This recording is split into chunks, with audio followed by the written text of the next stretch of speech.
The fish-loving ghost and three friends.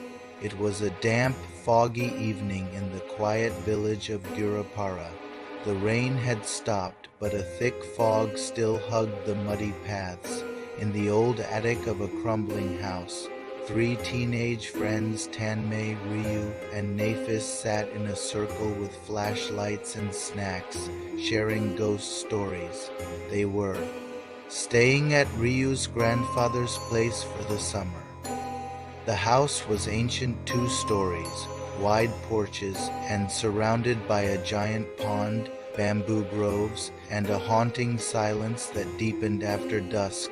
That evening, Ryu's grandmother had warned them, "Don't hang around the pond after dark. They say a fish-loving ghost lives there." Tanmay laughed, "A ghost that eats fish? That's adorable."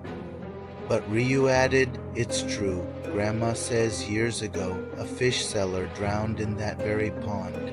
Since then, whenever someone cooks fish nearby, they hear a voice whisper, 'Fish and rice, that's my paradise.'"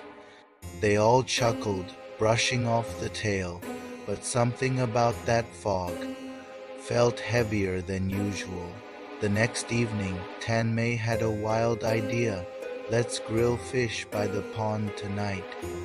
If the ghost is real, maybe he'll join us." Ryu hesitated. "Are you sure that's a good idea?" But Nafis grinned. "Come on. What's the worst that could happen? A hungry ghost begs for dinner." So, just after sunset, the three of them set up a small grill near the pond. They brought marinated Hilsa fish and began roasting under the stars, laughing and singing. Everything was going fine, until the wind suddenly stopped. The night grew quiet, too quiet. Then out of nowhere a low, trembling voice echoed behind them. "Who's cooking fish? I'm so hungry." They froze. Tanmay turned quickly. "Who said that?"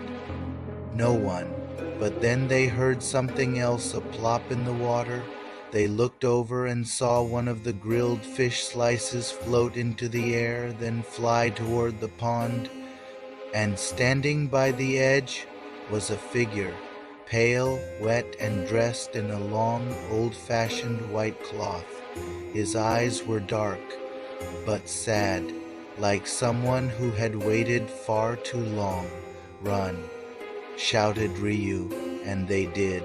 They ran until they were safely inside the house, panting and terrified. The next day they went to see the village elder.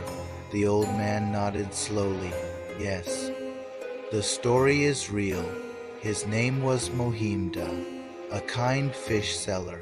He used to feed 3 poor friends from the village every week, but one day they betrayed him, took all his fish and left him broke in despair. He drowned himself in the pond." Tanmay's voice cracked. "So, he still waits for his friends to come back?" The old man replied, "Yes, he's not evil. He's just lonely, still hoping for forgiveness." That night, the boys returned to the pond. This time, they brought 3 plates each with rice, fried Hilsa, and a candle. Tanmay placed his plate down. "Mohimda," he said softly, "we're not your old friends, but we want to say sorry for what they did to you. You deserved better." The wind stirred, the fog thickened, then slowly a shadow appeared. It didn't rush, it didn't groan, it just stood and smiled. "I waited so long," it said gently. "Thank you for remembering me." Then the figure slowly faded, dissolving into the mist. The fog lifted. The pond looked still again. From that night on, no one saw or heard the fish-loving ghost again. The villagers said the spirit had finally found peace, and the 3 boys, they returned home with a story no one believed, but one they'd never forget, because sometimes ghosts don't want revenge. They just want to be remembered. Subscribe for more haunting tales and mysterious stories. And remember, sometimes the kindest ghosts have the saddest stories.